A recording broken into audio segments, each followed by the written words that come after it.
Welcome to the Geekcentric podcast, and welcome to our watch club for Marvel's Loki. All I know is I got pruned, I woke up here, and now I'm surrounded by variants of myself. Plus, an alligator, which I'm heartbroken to report I didn't even find all that strange.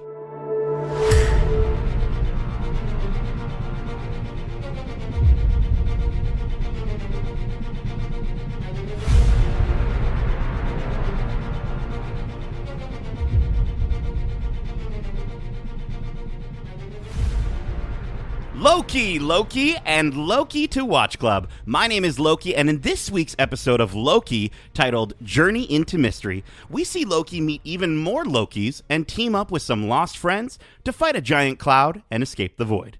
But first, if you're joining us for the first time, this is Watch Club, our weekly review series, kind of like a book club, but way better. Keep in mind, we will be going into full spoilers for this series and the MCU, so if you haven't watched this week's episode, be sure to do so, and then come right back in a snap. Now, before we all Loki, let me Loki you to my wonderful group of Lokis we have joining us on the show today.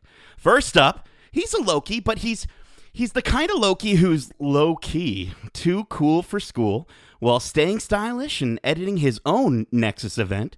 He's Justin Loki. Editing my own Nexus event. Yeah, I would want to take control of my own Nexus event, 100%. Right? And he's been killing Lokis for what feels like an eternity.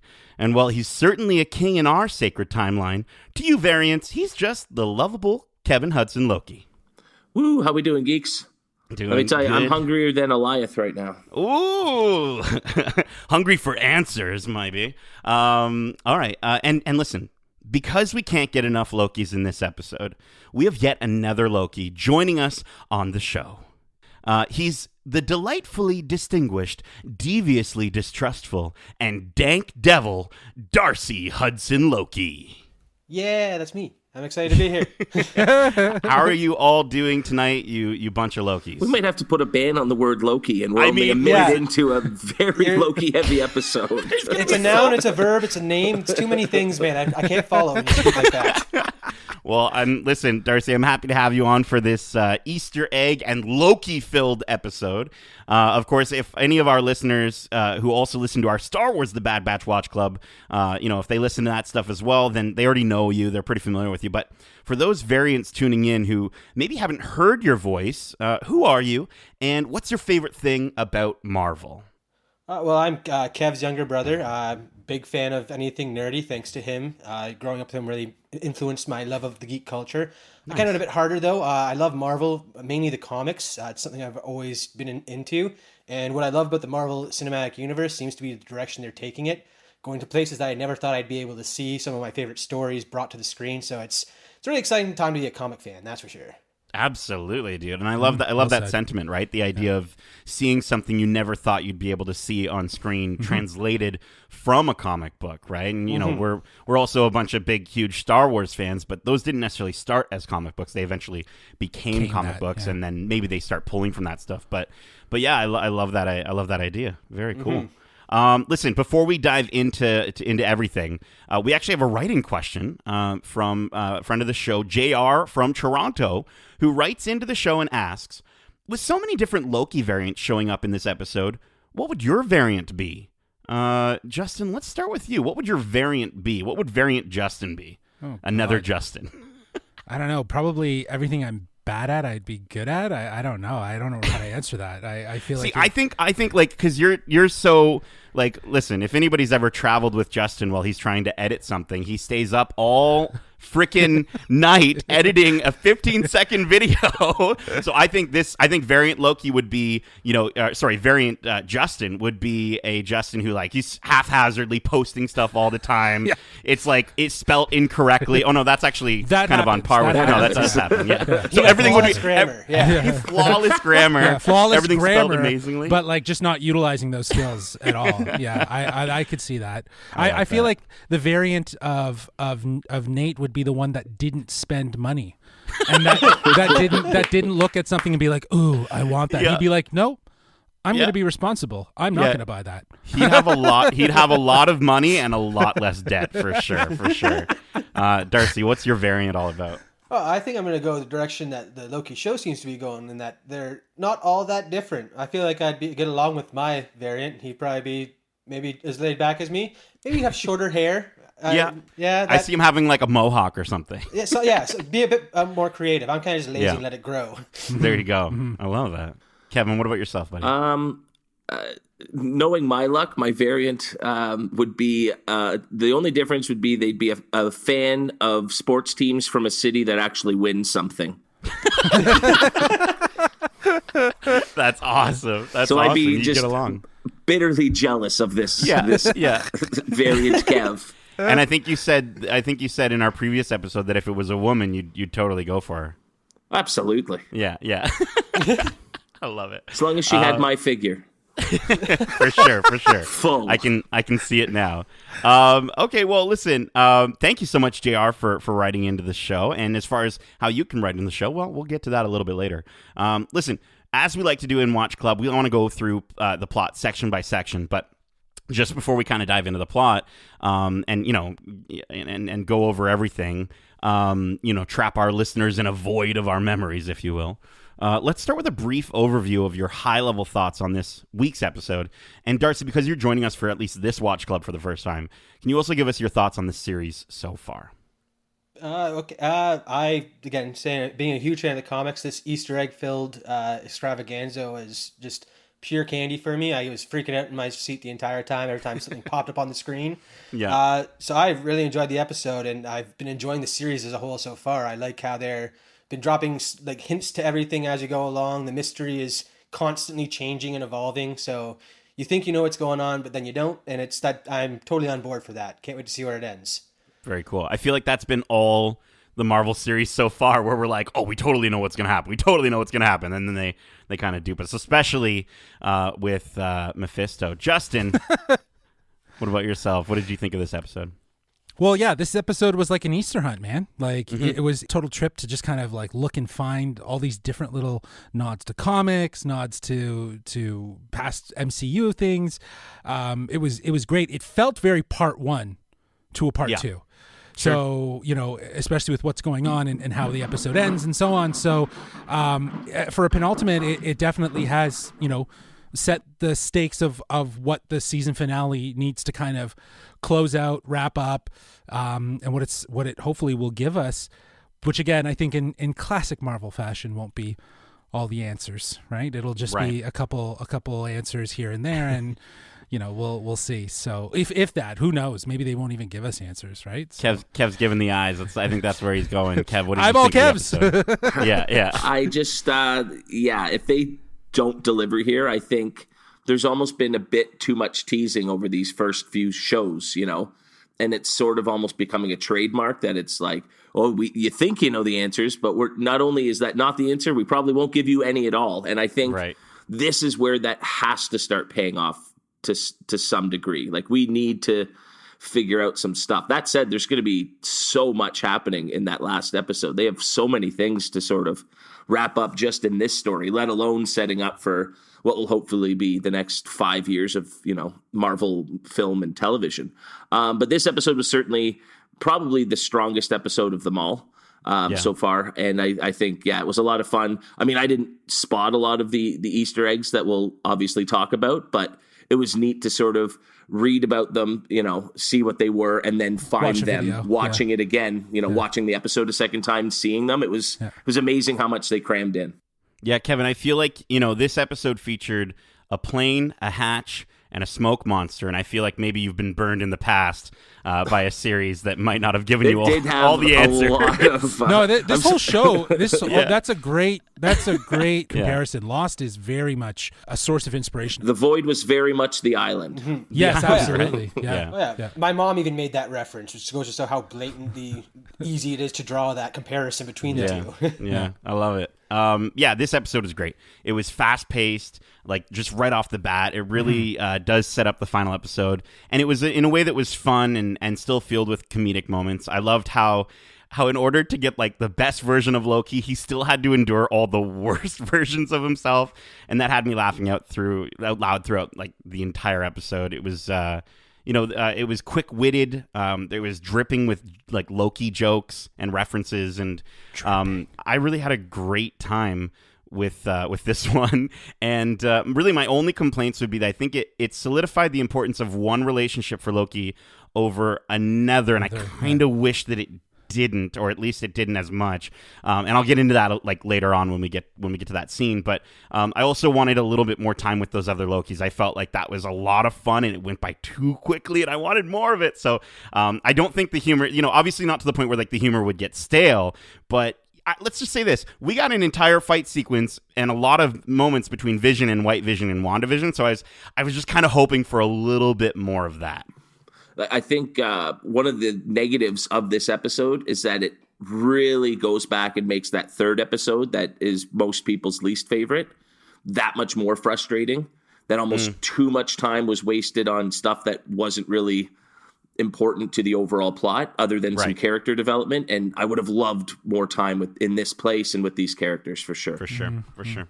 Well, listen, guys, there seems to be an angry mob of Lokis at my door, so we should probably get to this plot. And just as an aside, I have mixed up the beginning of the plot a little bit just to keep things condensed and organized. So if you think I've missed a moment, don't worry. I probably just reorganized it somehow, kind of like some keeper of time. And I will be saying Loki a lot throughout the episode, so just be prepared. We open seeing the TVA and all its agents going about their day as if it's business as usual. And the camera swoops down and slowly rotates as we see that in reality, their world is actually about to be turned upside down as we get a glimpse of what happened to the timekeepers in last week's episode. Then we push through some smoke, and Loki's penultimate episode really picks right up where we left off, with Loki meeting 4 new variants of himself: Kid Loki, Classic Loki, Boastful Loki, and Alligator Loki. He comes to learn that this post-apocalyptic hellscape is called the Void, where everyone and everything from a prune timeline branch is sent. Oh, and there's also a giant smoke monster in the sky called Alioth, who destroys everything that comes into the Void, ensuring it never escapes. As it lets out a huge roar, the 4 of them run, and we cut to the title sequence. Now, at this point in their journey, the 4 Loki variants merely trying to avoid death by Alioth, rather than attempting to escape and return to the TVA like Loki wants to try. And when Loki questions why the other 2 older, more capable-looking Lokis follow a child, Kid Loki explains that his Nexus event was killing Thor. Okay, guys, right off the bat, what did you think of the Loki variants, the Void, and what crazy Easter eggs did you catch? Darcy, let's throw it to you. First off, the Loki variants are, again, everything I wanted from the comics. They are, like, the classic Loki and Kid Loki are straight from the pages, and it's really cool to see that. Going further, the Easter eggs that I spotted in this first little scene not only are from like the MCU, but I also see, again, them planting those little real-world events almost in the TVA when we see Oak Island up there. And I'm sure being Canadian, all of us will know of Oak Island being the fabled area where Captain Kidd may have buried his treasure. So it's neat to see that maybe was a Nexus event where he left his treasure there or something like that. Again, cool. Seeing Alioth was neat because he's, again, straight from the comics. Does exactly what he does in this Void as he does in the comics, which is just devour everything that is out of place in time, essentially. So it was very cool to see them, again, just bringing stuff like that really to the forefront. It's also very interesting because there's associations with the big name that's been thrown around this whole series, obviously, Kang. And the past of Alioth is very complicated in the comics, having at one point being trapped by Kang, and then later on being released by Ravonna accidentally, who's trying to do it to make Kang's empire bigger. So many references to Kang just in this first little intro, and another one being the Kang Tower that we see in one of the first sweeping skyline things. And that's from a timeline where Tony sells the Avengers Tower to a company called Kang Industries, where the CEO is... Oh, go ahead, go guess it. It's another version of Kang who's trapped in time. So there's just so many Kang stuff right off the bat, and it'd be interesting to see if he's just the Mephisto of this series. Like all these references to pay off to nothing. Yeah, hopefully not. And I mean, I know there's definitely like a million billion Easter eggs, and I want to get back to a few of them, but I just wanted to say, like, I loved the opening actually of the episode as well, where it twists and turns slowly. It reminded me so much of the opening to Ragnarok. And yeah, dude, the Void, like seeing all those different places across history. There was like a Sphinx at one point. I think I saw Stonehenge. It looked like the Santa Maria, which is a boat. Yeah. I got so many, and Darcy, you'll know this, Ratchet and Clank Rift Apart vibes, right? Totally. Like seeing the portals open up in the background and just stuff falling through. I don't know, man. I love this place. Is this where we saw the Thanos helicopter too? It was when they were walking. Later on, we do see that one, and which is Sure. actually also from the comics, believe it or not. Like, he flew around in a helicopter with Ravonna, right? No. He was going after Hellcat, trying to get a cosmic that's cube. right. It's, that's right. Random Spidey comic. Right, it's to sell a helicopter, you guys. It's to sell a toy helicopter. That's all that was. I also think though that, like, you know, as you're pointing out, Darcy, like it's crazy that there's just so many references to Kang. Well, in this, and you know, we got all the key players, right? You know, we got Ravonna, we got Eliath, and now we just need him, right? And I think if they're leading when we get towards it, if your theory about where they're leading to, it'll be interesting to see how it all ties into what could be the future of the MCU. Mm-hmm. Well, even just when you mentioned the pyramid there, I'm not sure if we've gotten there in our breakdown yet, but the pyramid or Sphinx. The Sphinx is also how Kang time traveled back to the past and became a pharaoh of Egypt known as Ramatut. Like, they're, again, another blatant Kang Easter egg right in front of us. So is this the Void, his place where he hides all his relics? That's what I'm starting to think. That it wouldn't be surprised, because again, he fights from a place beyond time. So if this is that place that he builds up his defenses or his army and stuff like that, and then goes on to conquer from there, it's really interesting. What was the city called though?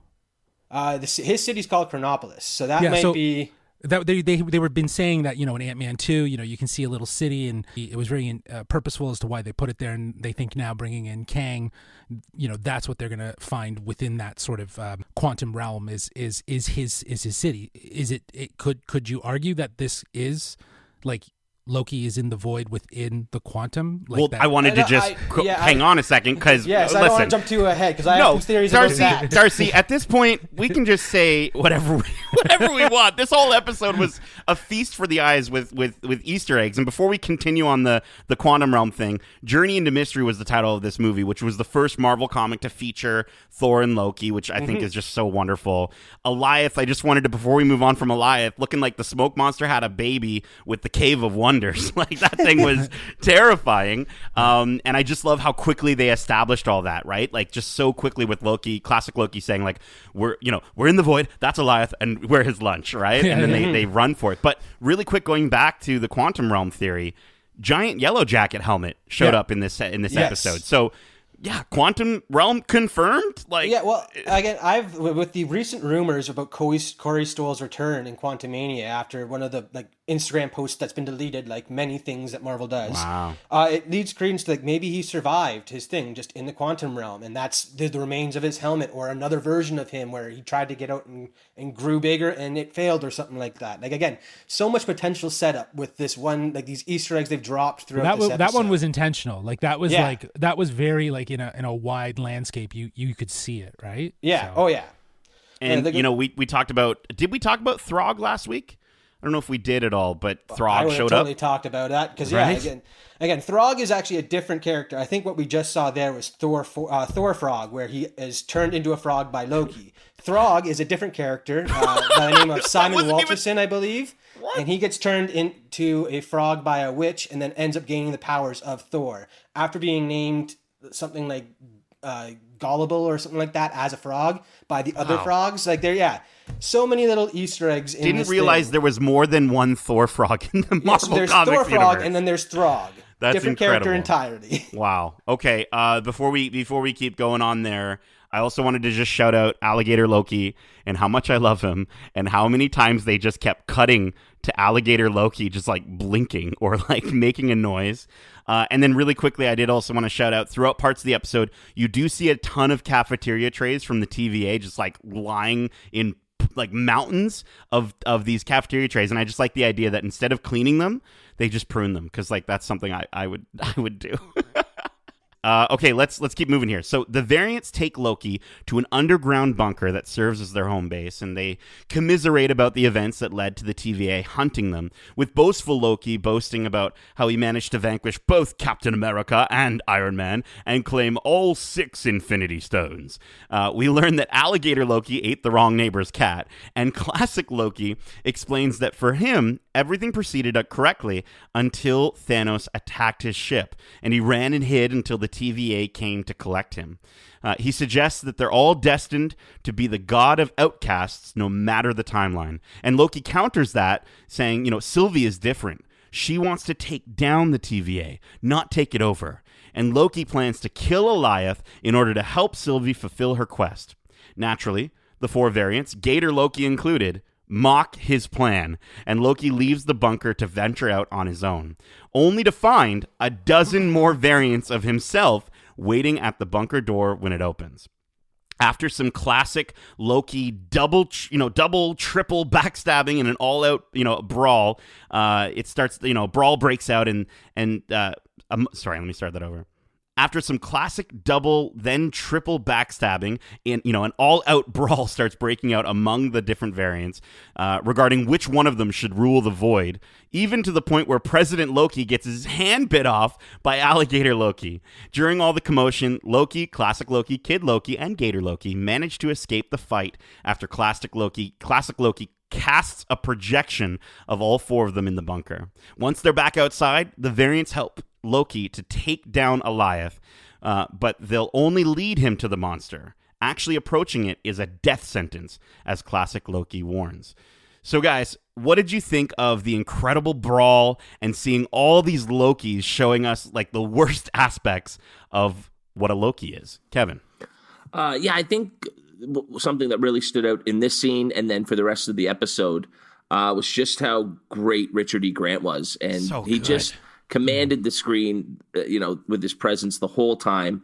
And I'm just, I would love to see more of him. And like he alludes to something very integral in the scene, and that's just how powerful he is at the, illusion aspect of his magic, if you will. Right. And so not only does that come into play towards the end of the episode, but I'm just crossing my fingers that maybe it means there's a chance for more, but we'll have to see.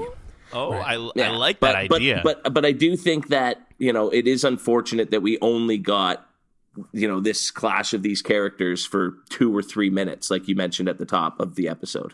It is unfortunate because I definitely want more of at least Richard E. Grant. Like you said, seeing Classic Loki evolve so much, even in just this short period of time, seeing him talk about how he missed his brother and that's why the TVA found him. I just thought that was so lovely, and I think it really does mean that maybe in their truest form, Lokis are meant to be good. Yeah, I thought it was really interesting because the classic Loki look is obviously most associated with like the evilest of Lokis in the comics, at least. So I thought it was really interesting to show him that he's the most forlorn and like hopeless. He wants to change and knows he can't. Like it was a very different attitude for the look that I've associated imagined with it. Imagined for that character, really. So I thought it was really cool. Yeah, again, he really blew me away with everything, like his whole performance this episode. So. Again, really hopeful that we get to see either him or another version of him at some point. Because again, he is just a future version of Loki. So who knows? There might be another one out there. And that was what was really interesting too. Is that he kind of shared that his story is similar to that of our Lokis that we know. Right, with Thanos and everything, and he hid himself. And the ship exploded, and he just floated out in space, and he went into hiding. But him looking for his brother is what inevitably got him caught by the TVA. What if our Loki from Infinity War isn't actually dead? Do you know what I mean? Like I don't know. Like he insinuated that there was a same sort of set of events, but not how much they were different or the same. But it just seems to imply that maybe that Loki isn't dead. So. Based on his reaction, it didn't strike me as that, what happened with his story. Yeah, well, classic Loki even said that he didn't think to stab Thanos. He's like, I'm not doing that. I'm just going to hide. So he didn't even have the inclination to stand up, whereas our Loki clearly was like, I got to stand up for my brother. So okay, yeah. So yeah. Well, I think that's interesting though that they lived through the same events and they just handled it differently, right? Like it's still very cool that they had the same they shared the same story. I don't know, Justin. I like that idea. I also want to shout out two other Lokis, Kid Loki and Alligator Loki. First off, Kid Loki drinking some high C out of a juice box. I thought was so cool while they were all drinking wine. And then with Alligator Loki, they do get help. Where he throws Alligator Loki at another Loki. And then, one more Loki I want to shout out. Of course, President Loki was awesome, but it's all about Bike Helmet Loki. Bike Helmet Loki with the handlebars for horns, I thought was so cool, because I like to think that, in a previous episode we saw Tour de France Loki, so I like to think that maybe like this Loki killed that Loki and broke his bike and turned it into a helmet. I don't know. I thought that was interesting. So good. I didn't think of them as Loki variants. Oh, they are all Lokis. They're all using magic. They all have very green accents and the same like logo with like the half moon almost thing. I thought they were followers. Variants. I thought they were followers of Loki President. So again, the whole thing throughout the series is that Loki survived. So it seems like it makes sense that the only survivors of this barren wasteland would be the Lokis out there. One of them is confirmed to be a Loki too, because earlier when they're flashing through all the Lokis and the guy with the glasses, the pigtail guy, we see him, so we know that that was kind of almost like a confirmation that yes, although that whole army was just a bunch of Lokis from random timelines, which is why they were all so quick to stab President Loki in the back, throwing magic around, and so also good. I guess that creates the explanation for a character like Boastful Loki too, right? Yeah. What I thought was neat too is when the few times you saw Boastful Loki swinging the hammer, it sounded exactly like Thor's Mjolnir when you hear him swing that. So it was like, it's not the exact hammer, but it clearly has almost the same power behind it. So good. Good. Yo, license plate Loki was pretty rad though. License plate Loki? The guy who had like license plates as a body and armor. then like the green hood up, Yeah. You look like Doctor Doom, good. like a half-assed like cosplay Doctor Doom. And again, like even just a little bit more with those Lokis, I think would have been really, really cool. But a couple lines from them to sort of define their unique personality, or just a line or two. Yeah, I don't know. I think it would have been really good. Listen, meanwhile, back at the TVA, Renslayer buys herself some time by telling Sylvie about the Void's existence, explaining that she's helping Sylvie because she too now wants answers about how the TVA was created. But when some TVA hunters bust in looking to permanently take Sylvie back into the Bureau's custody, Sylvie decides to prune herself with Renslayer's time stick, and she swipes Renslayer's temp pad as well, sending herself to the Void. Later on, a locked-up B-15 tells Renslayer in a very short scene that she'll never get answers about the TVA's creation before Sylvie does, saying, "You only want it, but she needs it." Upon landing in the Void and immediately getting chased by Eliath, Sylvie, for a brief moment, makes contact with the beast and sees briefly through its veil. Then, she's saved by someone driving a pizza delivery car, and the driver is, of course, Mobius. Sylvie theorizes that Loki has already been killed by Eliath, and she believes that the best way out of the Void is to go back towards the Angry Cloud. With freaking Owen Wilson. You want to go back to the Angry Cloud? Wow. So guys, with this exchange, going a little bit further back there, with the exchange between Ravonna and Sylvie, and then also between her and B-15, it sort of leads to more speculation behind her character. Do you guys think she really wants to get answers here, or is she just continuing to lie to protect what's going on? What do you guys think? I don't know at this point anymore. Right? It seems like she doesn't actually know. Like, yeah. I feel like now that the timekeepers have been revealed to be robots and fake, I think she's very much looking for answers as well. I don't know. Yeah. I don't know, because it did seem like her and Miss Minutes, were in on something. Whether they knew ultimately what it was, it seemed like they were, because you see Miss Minutes like, oh, but what about that time vehicle? Like, hint, hint, nudge, nudge, that's not a real thing. I'm going to stall for time because I know that you need that. I don't know, Kevin, what are your thoughts, bud? I'm just not sold on this character at all. I haven't been from the beginning, and the last couple episodes have kind of soured me. I'm not sure if it's just, the way Gugu Mbatha Raw is portraying the character, if it's just not hitting the mark, or if the character is supposed to be a bad liar. It's just her scenes are coming off weird and cheesy to me a little bit.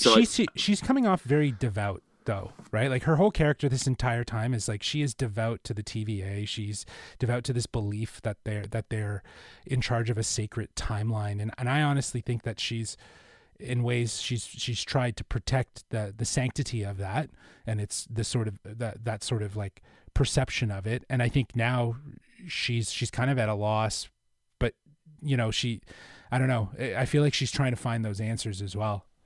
Yeah, interesting. I totally agree that she's very devout and stuff like that. But I feel like she doesn't know who's behind the TVA, but it's almost like she's in, like, knows what's happening. The way that she's leading Sylvie on and lying so badly, it seems like this is all part of the grand scheme that she's let in on.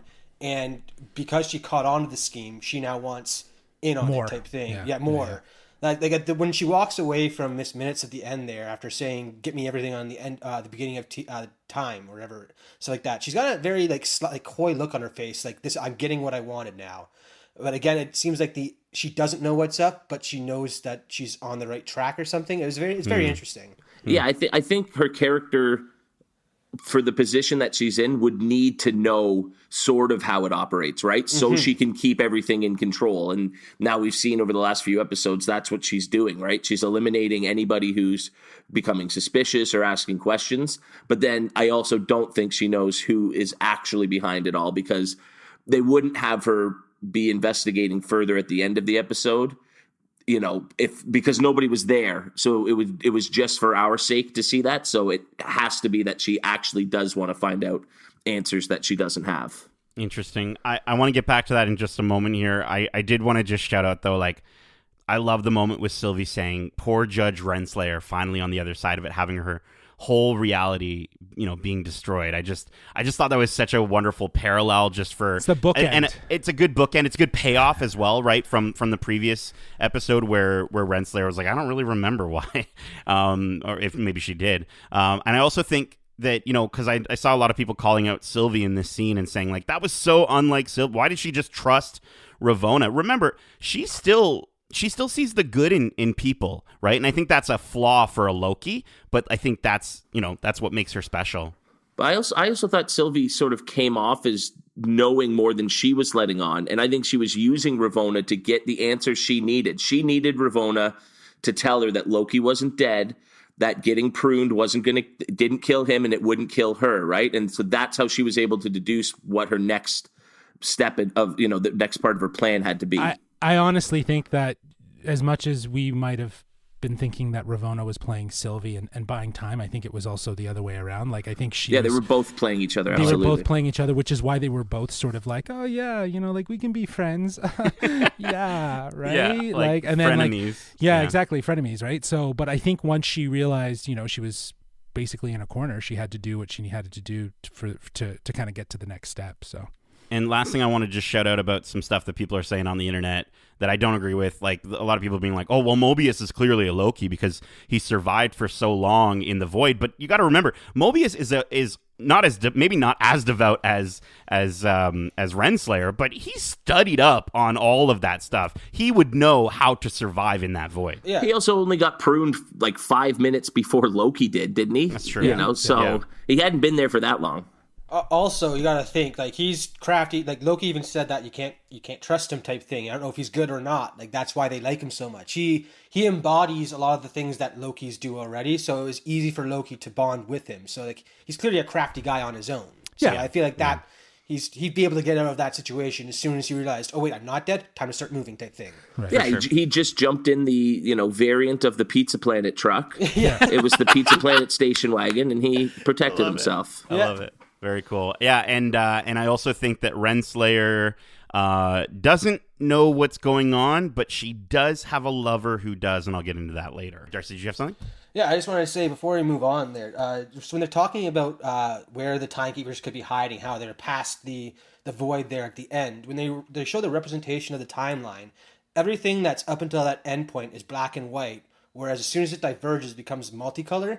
And I thought that was a really interesting way to kind of like the fact that like what they have decided is the true timeline is very set in stone, very black and white for them, whereas anything past that is still up in the air. And so I thought it was a really cool. unique way for them to portray that kind of feel for it.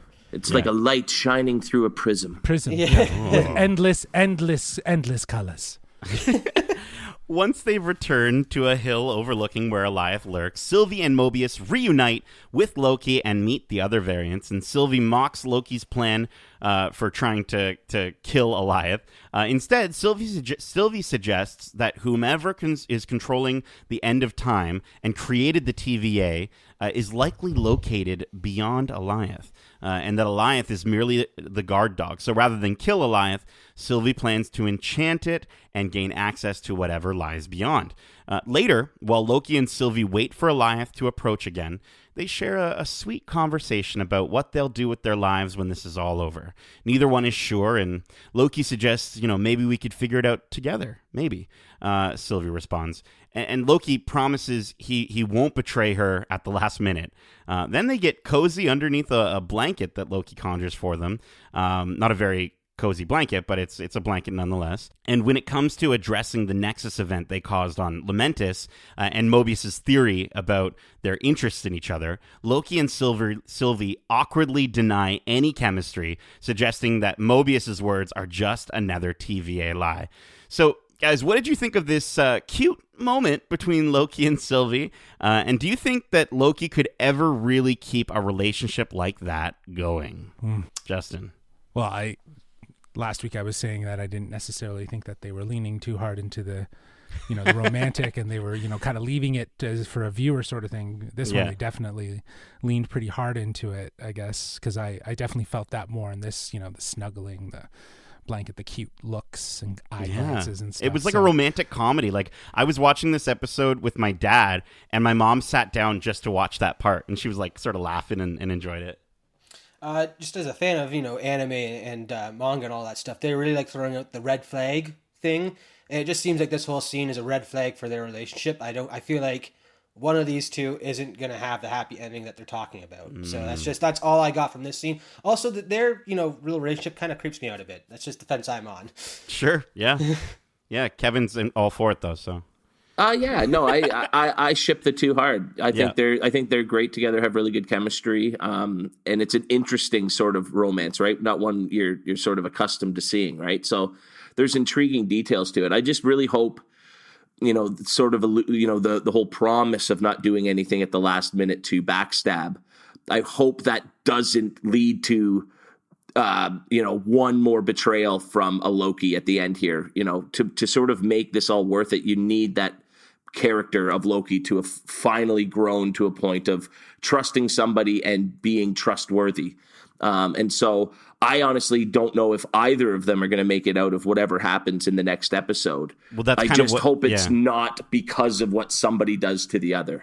Yeah, like, because they seemed like they were, really getting along. The quip with her and being like, is this a tablecloth? Like, I don't know if she's a Loki replacement for him in the MCU. I'd love to see them together, but yeah, I think one of them is going to die. And I do think, Kevin, that yes, there is going to be a deception between one of them. They're going to deceive each other, but it's going to be sort of flip-flopped on its head in the sense that one of them is deceiving the other so that the other one can survive.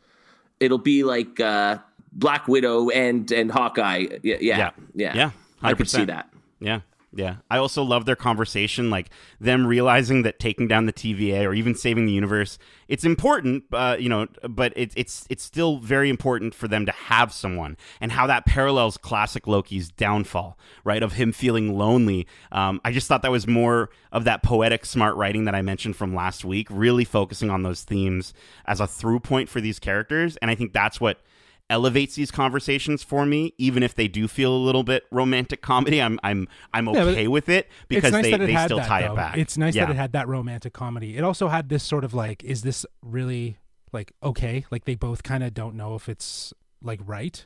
Do you know what I mean? Yeah. Like they get some weird vibes from it, right? So I think they just haven't been in a relationship before, right? Yeah, but it's like also like if they understand it's a variant of themselves, like you got to think that would play with your psyche as well, right? Yeah, like, it's like the epitome of narcissism is just loving yourself, like literally. I still hold out for the idea that like somehow they're going to make it seem less weird with some answer that they give us in the next episode. I don't know. Well, I'll just say it now because that's one of my theories. Is that I think that there's still a surprise for who she is and her significance. Because in this episode specifically, when we go back to the scene where they're in the bunker.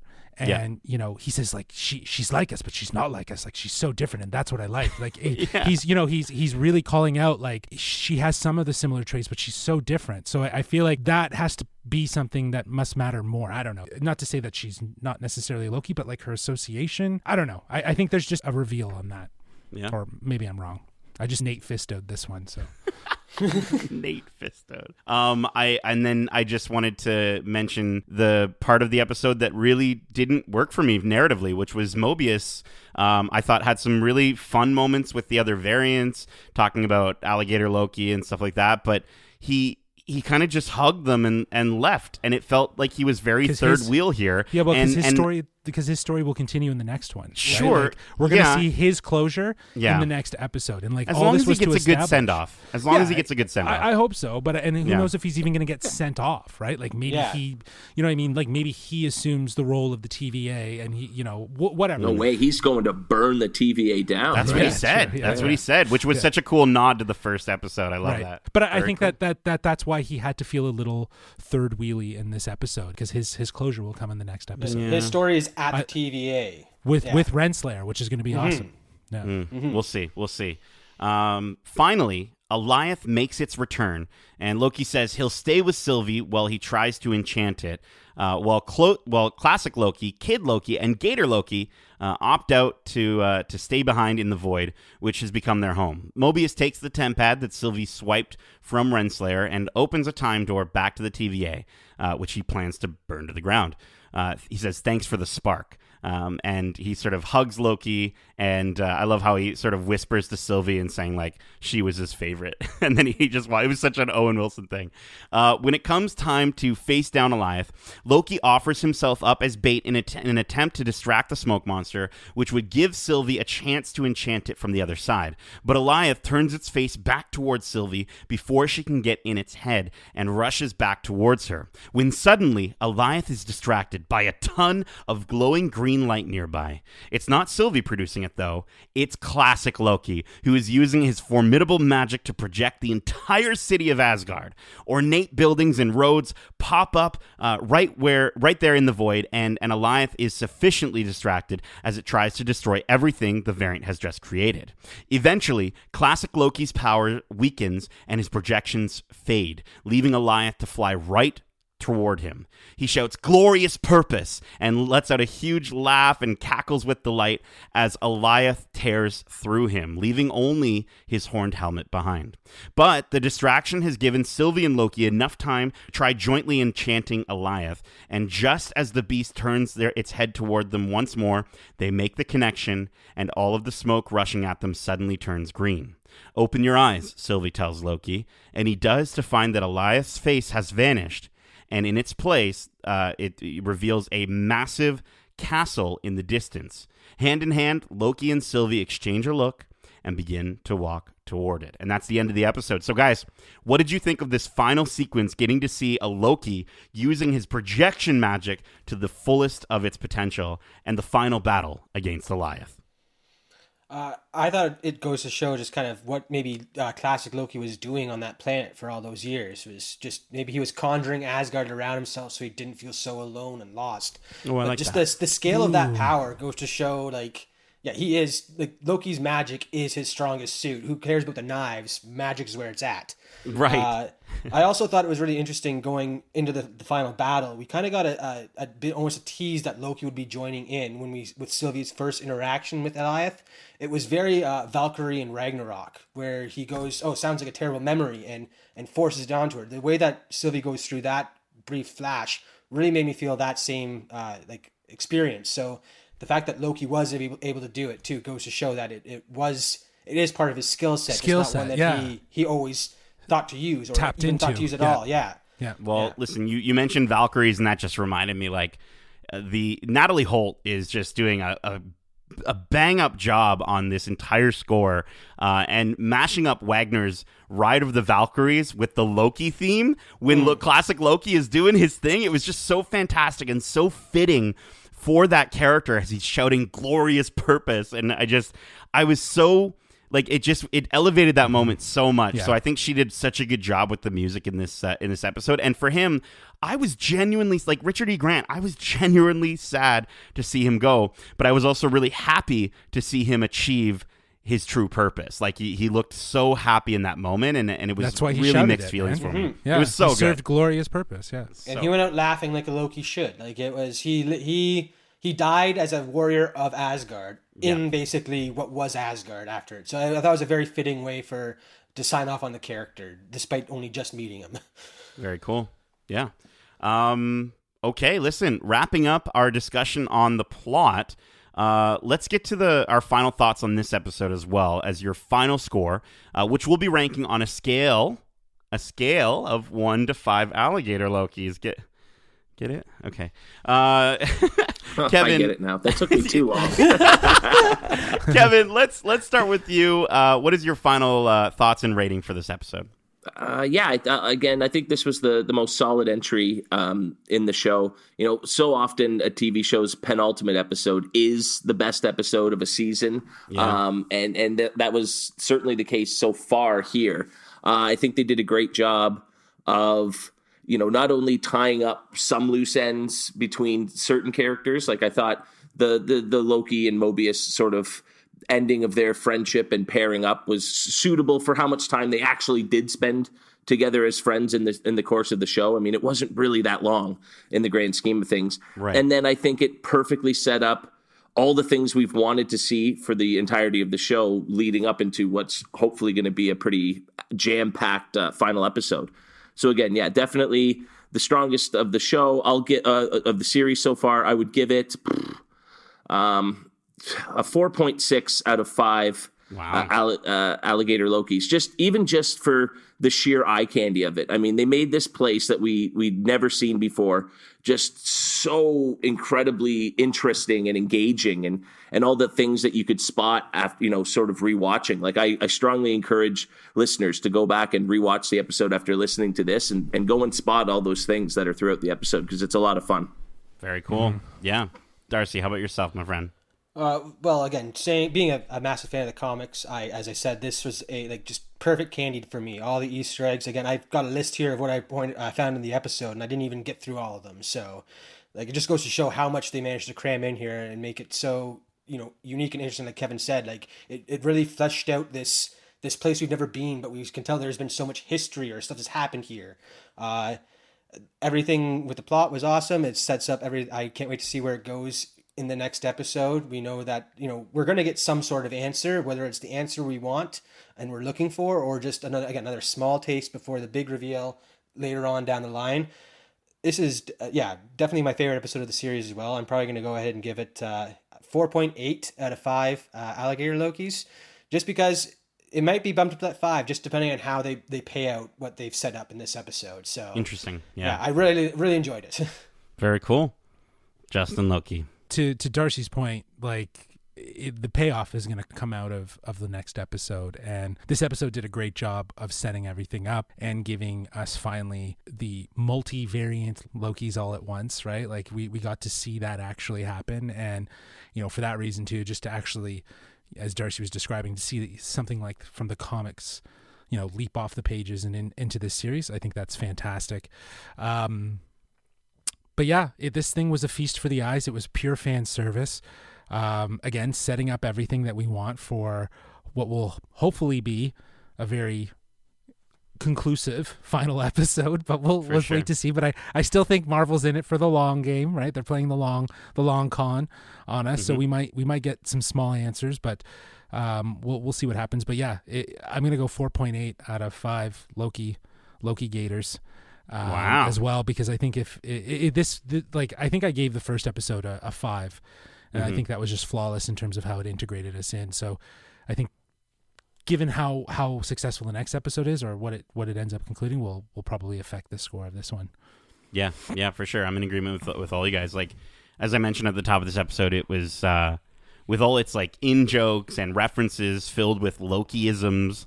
The Void was a visual feast, if you will, and how chaotic and fun the entire episode was. Like, I would say, well, maybe not the entire episode, but throughout most of its runtime. I think there was a little bit where it dragged near the later portion, but the music in the episode was phenomenal, and there's so many different ways that the Loki theme was used in just this episode. So again, just as much as you would go back and watch the episode to look for those Easter eggs, go back and like listen for those different themes and how Natalie Holt is just nailing it. I thought that the pacing was really great, getting right to things by using the right amount of exposition in a fun way that wasn't like episode 3 where they were just literally walking and talking for the majority of the episode. Lord of the Rings. Right? 100%. And I get why they had to slow down a little bit, right, to grow Loki and Sylvie's relationship, but I that was fine, and I kind of wanted a little more of a bigger goodbye, which hopefully we'll get that payoff with Mobius. Maybe he's on a jet ski or something like that in the final episode. And Richard E. Grant's performance literally brought this episode up for me. He was the highlight of the episode, and he raised up the score as high as it is for me. Other than that, I think I loved seeing. I would have loved to just see a little bit more of the Loki on Loki banter and fight sequences. But this was one of my favorite episodes so far, from a standpoint of giving us answers while still remaining to the core of what this show is, which is a study of Loki. So I'm going to give this episode 4.5 alligator Lokis. I thought it was really good. It was fantastic. My God, I thought you were gonna outscore Darcy and I, but the way you were talking about it, yeah, and it goes and underscores all of us. No, yeah. So the thing is, I don't do the 0.9s and the 0.95s or whatever. I just give simple, easy scores. You know what I'm saying? You're putting a 0.5 in there anyway. Just saying. Listen, at the end of Watch Club, we like to give our thoughts on what's going to happen next in a segment we call our low-key perspective on what's going to happen next. So, guys, with this being the penultimate episode, I want to know, Darcy, what's your low-key perspective on what's going to be in the finale for Loki? Well, that where we see through Eliath there, I immediately got Quantum Realm vibes from. Like Justin was saying earlier, that's where Kang's domain is. So, Kang is definitely a potential thing there. Another thing, though, is Eliath was captured by Kang and then controlled by another version of himself called Immortus. So we might see a future Kang potentially in this castle.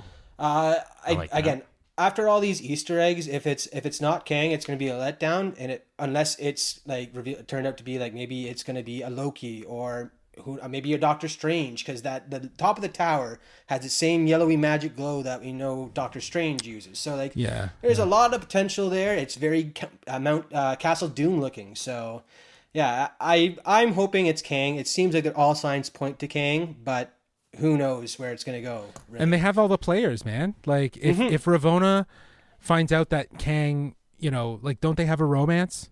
Isn't there a romantic? Comics, yeah.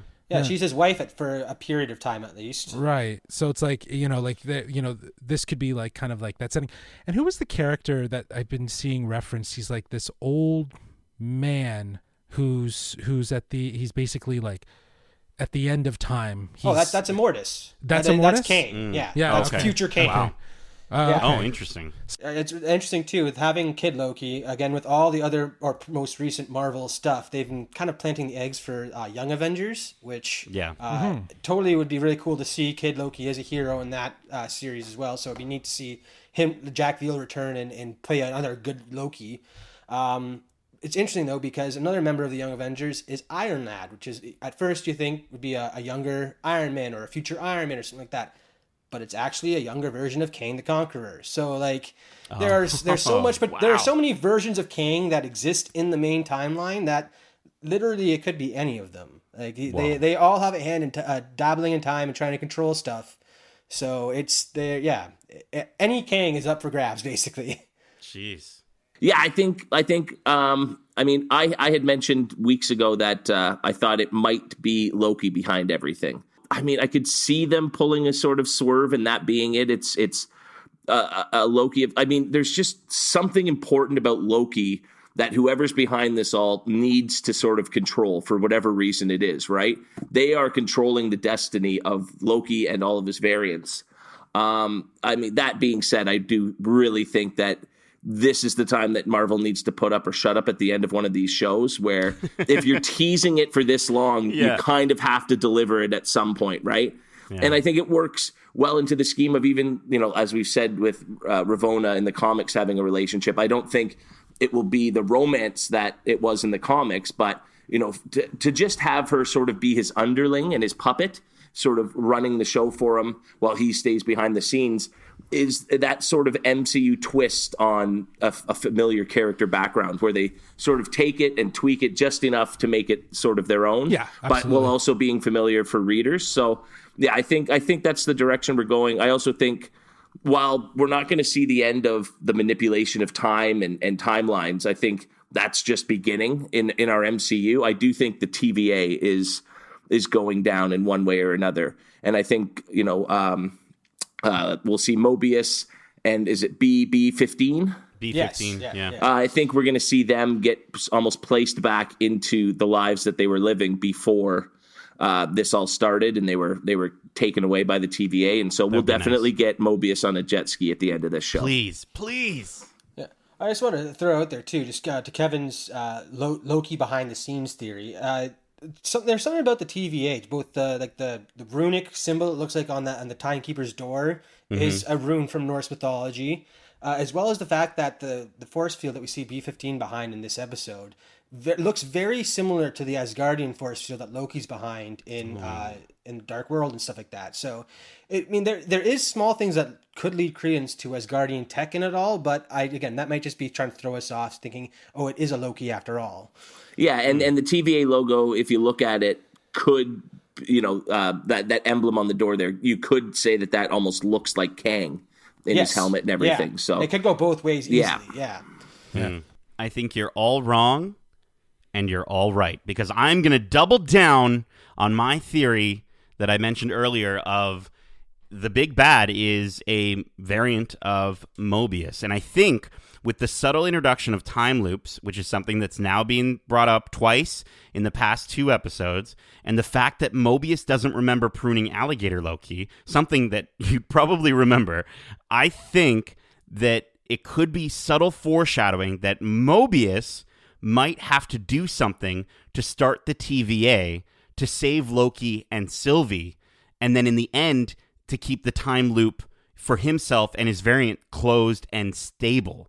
I'm just thinking like maybe it's Mobius, and that's why Ravonna, talks about that other agent and what have you, but maybe Mobius turns out to then be Kang, the Conqueror, in disguise to try and allure Ravonna in a sense to work for him. I don't know. Wow, right? I'm just saying, man. How cool would it be to get a Mobius on Mobius? To explain that? Exactly. Right? A Mobius on Mobius fight scene? I don't know. No, if anything, the fact that, like you said, the other agent that Ravonna mentions leaving the rings like that, I totally believe it's another Mobius. 100%. But I wouldn't be surprised if after tearing down the TVA that we don't get the 3 Mobiuses, because again in the comics it's usually a panel of 3 Mobiuses that rule over or preside over the TVA, and maybe he rebuilds it to be a more functional version of it, where they're not pruning willy-nilly, but they're dealing with like the worst of the timelines basically. Like I wouldn't be surprised if he doesn't completely hang up the TVA. No, I think he's gonna go there to burn it down, like he said. But he's going to realize that it can't be burnt down. If it burns down, then there's like a whole disorder that happens.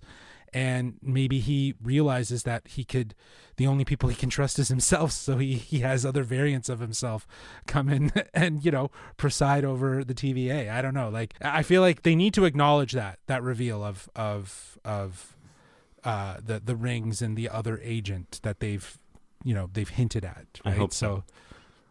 Now, Darcy, you might know the answer to this, certainly better than me. Are the multiverses that we keep hearing about, is that the same thing as these alternate timelines?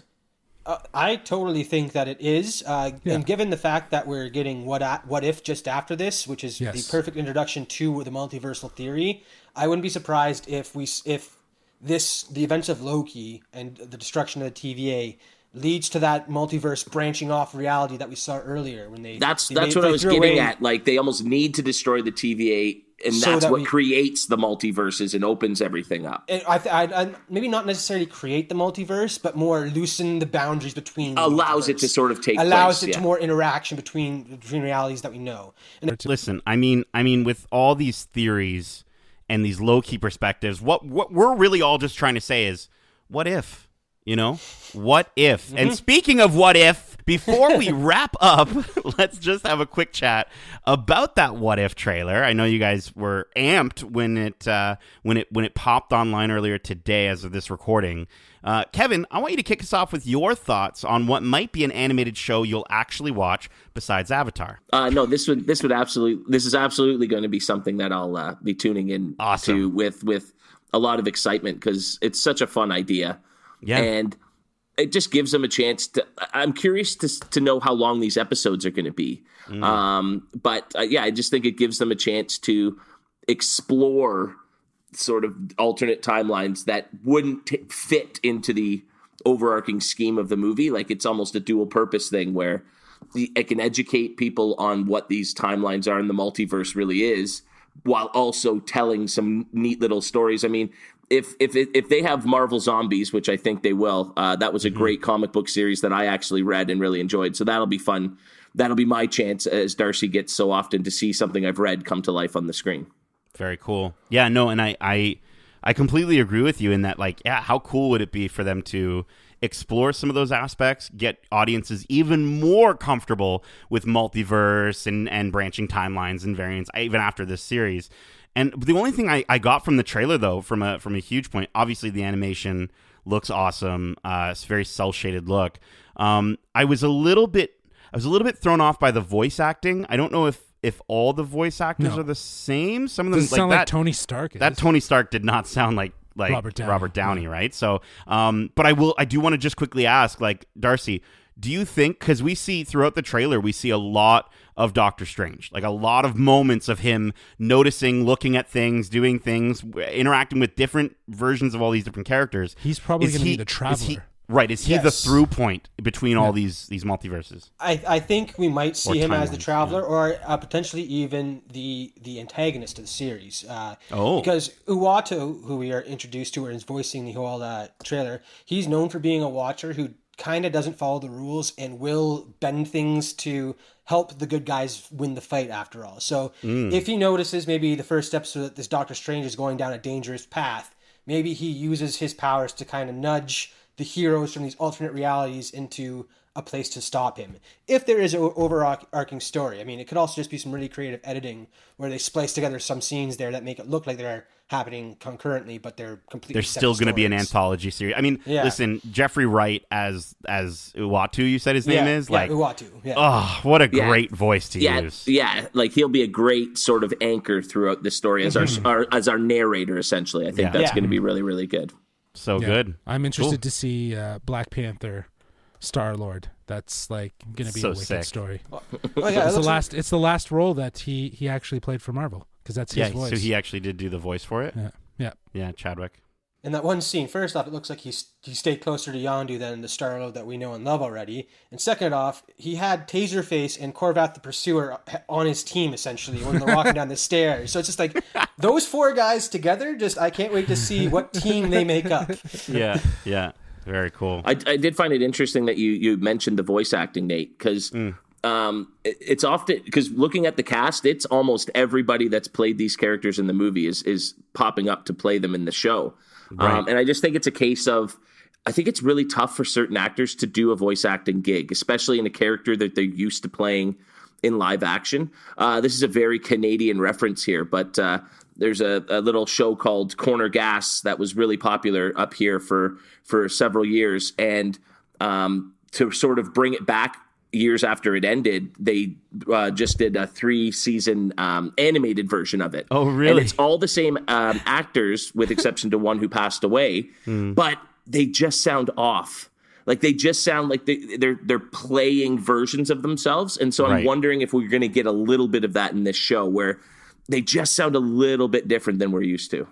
And I'm wondering if that maybe is, like, again, you might say it's hard. Like a lot of Tony Stark is a very physical actor. Like a lot of it is his cockiness comes through in his expression, stuff He's like method. that. He's very method. Yeah. Yeah. So that might be it. But I could also see it maybe saying, maybe do a bit of a different spin on the character because this play is a different 95% of the character you're used to and change it just a little. Don't go full hundo, but just bring it back a couple notches. Go back to like cocky Stark type thing if we're talking about Tony Stark there. So like it would be interesting to see, you know, more than just the couple seconds each of these characters is talking, to see if that is something that we'll, you know, grow adapted to type thing. I mean, I may have misjudged it too early just because, like, I mean, I'm really going based off the Robert Downey, what seems like an impression, because he's not cast. I'm not seeing him casting here. Yeah, he's the one that might not actually be playing right. But everyone else, like literally everyone else. Yeah. Chadwick Boseman. Oh, everything. Jeff Goldblum. You go down the list, there's 50, 60 of these actors returning. Yeah, and that's what when Feige was at Comic-Con a few years back and he was pushing the show, like he announced it. He said that, you know, we're going to get most of the cast back, right? Like, so good. You know, so he implied that was a big thing. And I think that that's a huge through point for fans, right? Like to really want to go and watch it, right? Like, I don't know if it was all voice actors, like, do you think it wouldn't fly? It wouldn't work. So stoked. I'm wondering if this is either like, I don't think it could be 10 episodes. You think? 10 episodes, 30 minutes? It's saying 10 episodes, yeah. So 10 episodes, 30 minutes is probably the format it's going to be. I could even see them doing like a 21-minute sort of Well, yeah, that's right. well. Yeah, like the traditional 22-minute sort of thing. And then the rest is credits. Because recently, like he was talking about these projects, and the format that they're going for is either 6 1-hour episodes, roughly, right, or 10 roughly half-hour episodes, right? Wow. I feel like this is where that could be. So, which means that the trailer is really only highlighting a few stories, and looks like we get Spider-Man. We get a Spider-Man story in there. I saw Spider-Man quickly, or we saw something very quickly, an older Spider-Man too. So that we might be getting that Steve Rogers Spider-Man story that they alluded to earlier. Whoa! Ooh. Yeah, Steve Rogers gets bit by a spider. All the stories they have or have announced for that at least look really cool, and I'm personally really excited to see a Jack Collector fighting, because that's clearly who the Guardians are, or Star-Lord's Guardians are fighting there is the Collector. So can't wait to see how that turns out. So good. Well, this show has so many possibilities, and even on IMDb, while there aren't episodes listed, there's already a season 2 on the page, you know, suggesting that this is something they could just keep doing, right? Because it doesn't have to fit into any sort of one narrative time spot. So they could do this infinitely, essentially. So it's really cool. Wow. Well, I cannot wait to see the infinite timelines that they explore in What If. Obviously, we're going to have our thoughts, even more thoughts on the What If series in future podcasts. So definitely check that out. But guys, everyone, that's it for this episode of Watch Club. Went a little bit longer today, but you know, how could you not with an episode like this? Like, what, you know, as Loki says, what did you expect, President Loki? Before I go into our normal closing statements, though, Darcy, did you want to take a moment to plug anything that you want our listeners to check out on their next trip to the Void? Well, I'm not really much of a presence online, but if you're interested in hearing my voice some more, you can always check out the Bad Batch Watch Club we have going on this channel, which I always love talking about Star Wars almost as much as I love talking about Marvel. So very cool. You hear my dulcet tones there. Yeah. Dope. Well, listen, I'll have to give that podcast a listen. And for our listeners who want to check it out, we'll be sure to drop that link in our show notes as well. We hope you enjoyed this penultimate episode of Watch Club, and if you did, make sure to subscribe to us wherever you like to listen to podcasts if you haven't already. And if you want to write into the show with your thoughts on this episode or your last minutes low-key perspectives and predictions for the series before we go into the finale, well, listen, you don't have to get sent to the Void, meet up with 4 other versions of yourself, betray them, fight them, and team up with them to then fight a giant cloud monster ripping a time hole, allowing you to escape to the end of eternity. Instead, Justin, can you let the listeners know where and when they can write into the show? When is now. Now is when. And they can reach us at wearegeekcentric@gmail.com. That's wearegeekcentric@gmail.com. Very cool. Also, if you don't know, we have more than our just our watch club. We also have our regular episodes of the Geekcentric podcast available with reviews for Monsters at Work from Disney. We've got as our other Loki watch clubs that you can go back and re-listen to if you want to hear how wrong we were. Our Star Wars The Bad Batch. We've got our Black Widow spoiler free, and I believe our spoiler review as well. So if you've watched Black Widow, which absolutely go do, you can listen to all of our wonderful thoughts on all of that Disney Plus and Marvel goodness. So go give those a listen and a 5-star rating because you are burdened with glorious purpose.